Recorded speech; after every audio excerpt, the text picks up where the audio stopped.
The perfect getaway. Emma and Jake had been planning this trip for months. Life in Denver had become a grind, long hours at their tech jobs, endless traffic, and the constant buzz of notifications. They needed a break. When Emma stumbled across an online listing for a secluded cabin in the Rocky Mountains, just outside Crested Butte, Colorado, it seemed too good to be true. The photos showed a cozy log cabin nestled among towering pines, with a stone fireplace, a hot tub on the deck, and stunning views of snow-capped peaks. Best of all, it was dirt cheap for a long weekend in peak fall season. "Are you sure about this?" Jake asked as they packed the SUV. "It's pretty remote, no cell service according to the reviews." "That's the point," Emma replied with a grin. "No distractions, just us, some hiking, and maybe a little romance by the fire." The drive up was breathtaking. Aspens glowed golden against the deep green of the evergreens, and the air grew crisp as they climbed higher. By late afternoon, they turned off the main road onto a narrow dirt path that wound through the forest. The cabin appeared exactly as advertised, charming, rustic, and completely isolated. The owner, an older man named Mr. Harlan, met them at the door. He handed over the keys with a quick warning, pointing out the generator in case of power outages and the stocked woodpile. "Been in my family for generations," he said proudly. "Built it myself back in the day. You folks enjoy yourselves." As he drove away in his pickup, Emma felt a rush of excitement. This was going to be perfect. Chapter 1. First Night Whispers. They unpacked, made a simple dinner of pasta on the propane stove, and settled in front of the roaring fire with glasses of wine. The cabin was warm and inviting, with plaid blankets draped over the furniture and old black and white photos on the walls, mostly of miners posing with picks and lanterns. "These must be from the gold rush era," Jake said, examining one. "Cool history." Emma nodded, snuggling closer. Outside, the wind rustled the trees, but inside, everything felt peaceful. That peace didn't last. Around midnight, as they lay in bed upstairs, Emma thought she heard something. A faint scratching, like nails on wood, coming from below. "Did you hear that?" she whispered. Jake groaned sleepily. Probably just the wind or a branch against the roof. Go back to sleep." She tried, but the sound came again, rhythmic, insistent. Scratch, scratch, pause, scratch. Eventually, it stopped, and she drifted off. In the morning, over coffee on the deck, the hot tub bubbling invitingly, everything seemed normal. They hiked a nearby trail, spotting deer and breathing in the fresh mountain air. By evening, the previous night felt like a dream. But as darkness fell again, the scratching returned, louder this time. Echoes from below. Jake heard it too on the second night. They both sat up in bed listening. "It's coming from the basement," Emma said. The cabin had a small cellar door in the kitchen floor, locked with an old padlock. "Animals, maybe. Raccoons or mice getting in?" They went downstairs with flashlights. The scratching stopped as soon as they approached the door. Jake rattled the lock. It was solid. "Nothing," he said. "Let's not worry about it." But Emma couldn't shake the unease. That night, as she lay awake, she heard something new. Whispers. Muffled voices, like men talking in low tones coming from the same direction. She nudged Jake. "Listen." He did, frowning. "Sounds like murmuring?" They pressed their ears to the floor. The voices were indistinct, but there were words, old-fashioned ones like claim and strike and buried. Jake laughed nervously. "Old pipes or something. This place is ancient." Emma wasn't convinced, but they went back to bed. The next day, they explored the property.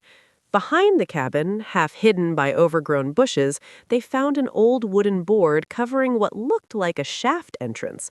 Faded lettering on a rusted sign read, "Harlan Mine, private property, danger." "Mr. Harlan mentioned his family built the cabin," Emma said. "Maybe they were miners." Jake peered down the boarded-up hole. Looks abandoned, probably collapsed years ago. They shrugged it off and spent the afternoon in the hot tub watching the sunset paint the mountains pink. The dreams began. That night, Emma had the first dream. She was underground, in a narrow tunnel lit by flickering lanterns. Men in worn overalls swung picks at rock walls, their faces smeared with dirt. Sweat poured down their brows as they shouted about a big strike, gold veins thick as fingers. One man turned to her, his eyes wild. "It's ours! We found it!" Then the ceiling groaned. Dust rained down. The men panicked, running as rocks tumbled. Emma woke gasping, heart pounding. Jake comforted her.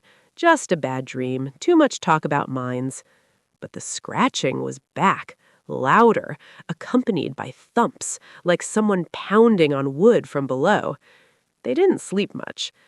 In the morning, Emma noticed something odd, faint dirt smudges on the kitchen floor near the cellar door, as if something had been dragged across it. "Jake, look at this." He examined it. Wind blew dirt in, maybe?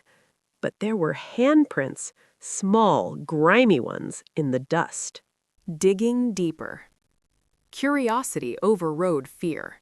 After breakfast, Jake fetched tools from the shed and pried open the cellar padlock. The door creaked as they descended rickety stairs into a damp basement filled with old crates and canned goods. At the far end was another door, boarded shut with fresh-looking nails. "That wasn't in the tour," Emma whispered. Jake pulled at the boards. They came loose easily, revealing a rough-hewn tunnel sloping downward. "Holy crap," he said. "It's the mine entrance, right under the cabin." They shone their flashlights inside. The tunnel was narrow, supported by rotting timbers. Pick marks scarred the walls. "We should leave it," Emma said, a chill running through her. But Jake, ever the adventurer, stepped in. Just a quick look. Reluctantly, she followed. 10 feet in, they found relics. Rusted tools, a broken lantern, even an old leather journal half buried in the dirt. Jake picked it up. The pages were brittle, filled with handwriting from 1898. "It's a miner's log," he read aloud. "Big strike today. Vein runs deep under the ridge. Harlan and the boys celebrating. But the supports are bad. Greed over safety." Further entries grew frantic. Cave-in warnings ignored. Then the final one. "Roof coming down. Trapped. Tell our families. The gold is cursed anyway." Emma felt sick. Those men died here. As they turned to leave, a low rumble echoed from deeper in the tunnel. Dust sifted from the ceiling. They hurried out, boarding the door again. That night, the sounds were unbearable, scratching, pounding, and clear voices now. "Let us out! Help! The gold!" The storm rolls in. A winter storm hit unexpectedly that afternoon, common in the high Rockies. Snow fell thick and fast, blanketing everything. Power flickered, then died. The generator kicked on, but the wind howled like a living thing. Trapped inside, Emma and Jake tried to distract themselves with board games by lantern light. But the voices grew louder, angrier. "You feel it too, don't you? They're not just sounds. Something's here." Jake admitted it. "Yeah, this place, it's wrong." They researched on Jake's laptop, spotty satellite internet, before the storm killed the signal. Old newspaper clippings from the 1890s. Tragic cave-in at Harlan Mine claims 7 lives, bodies never recovered due to instability. The cabin was built over the site years later by a descendant, Mr. Harlan's grandfather. "The spirits are trapped," Emma said quietly. "They want out." That night, objects moved on their own. A chair scraped across the floor. The journal they'd brought up flipped open to the last page. In her dream again, Emma saw the miners, clearly, desperate faces pressing against invisible barriers, mouthing, "Free us!" The descent. By morning, snow piled against the doors, no way out until it stopped. The pounding from below shook the floorboards. "We can't ignore this," Jake said. "Maybe if we acknowledge them, say a prayer or something?" They tried that, standing over the cellar door, speaking words of peace, asking the spirits to rest. Silence followed. Hope flickered. Then the generator sputtered out.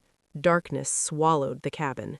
In the pitch black, cold hands brushed Emma's arm. She screamed.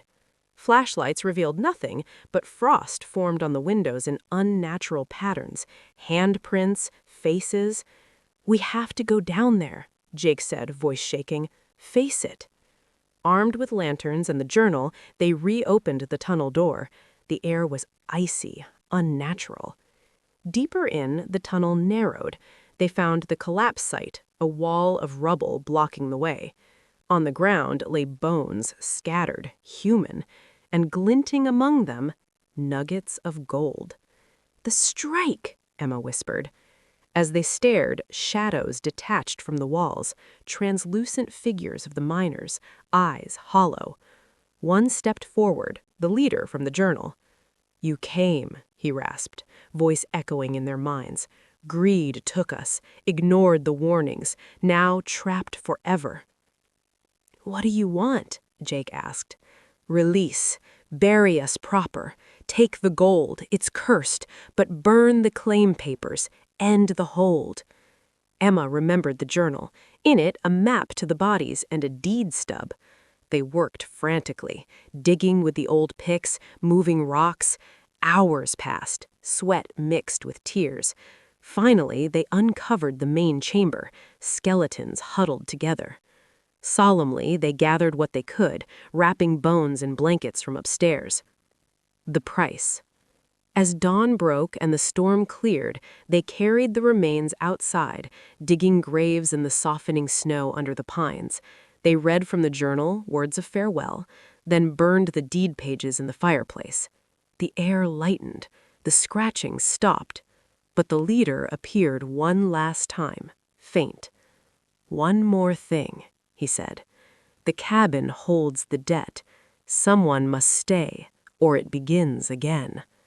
Emma and Jake froze. "No," Jake said. "We freed you." "The mountain demands balance. Greed took 7. Release requires sacrifice." Panic rose. They ran for the door, but it wouldn't budge. Windows frosted over. The spirits closed in, not angry now, but sorrowful. "We don't want this," the leader said, "but the curse." Emma grabbed the gold nuggets, hurling them into the fire. "Take it back! We don't want your gold!" Flames roared unnaturally, consuming the metal. The cabin shook. Light burst from the fireplace, enveloping the shadows. The spirits sighed, a sound of relief. Doors flew open, snow blinded them. When it cleared, the tunnel had collapsed fully. The cabin stood. Escape and aftermath. They drove away as fast as the roads allowed, never looking back. Mr. Harlan's number was disconnected. The listing vanished online. Years later, Emma and Jake rarely spoke of it. They moved to the city, had kids, lived normally, but sometimes in quiet moments, Emma hears faint scratching, distant like an echo. And she wonders, did they truly pay the debt? Or does the mountain still wait for the next visitors? The cabin remains listed occasionally, always cheap, always inviting. Some things once disturbed never fully rest.